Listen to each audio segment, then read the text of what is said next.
si Benigno S. Aquino III, President, Republic of the Philippines.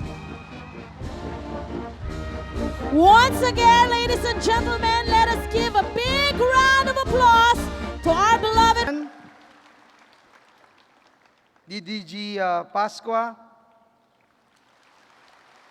No credit sa mga karinderya at sari-sari store.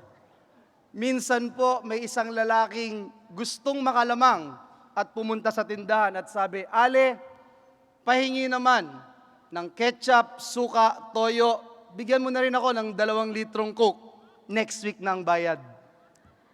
Sabi po ng tindera, "Eto ang mga bote." Ikinagulat po ng lalaki at sabi niya, "Bakit bote lang?" Sabi po ng tindera, "Next week na din ang laman pag nagbayad ka na." Who we have honor to join us today. May you all become chain of inspirations to your families, to your communities, and to the next generation. Let us open happiness to the millions of women. Happy Women's Month to all. Thank you very much. TESDA STAR Program. I am truly honored to be speaking in front of all of you today.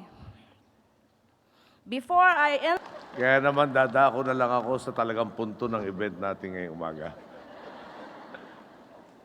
Baka nakalimutan nyo, I am Noynoy Aquino, I am single and no children.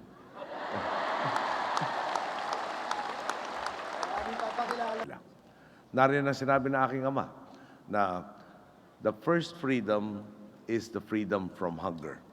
At